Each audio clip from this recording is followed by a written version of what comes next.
তুমি হাতির উপর উঠবা না? তুমি হাতির উপর উঠবা না?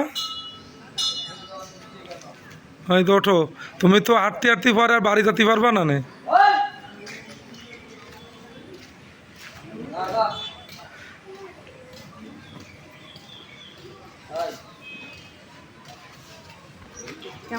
ভালো আছেন?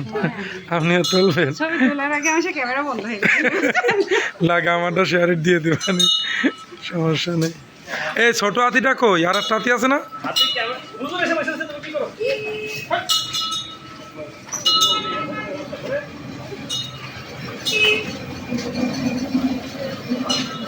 হাতি ক্যামেরাম্যান কাছ থেকে পয়সা চাইলো না? আমি তো টাকা চাইবে কিন্তু উনি তো চাইলো না।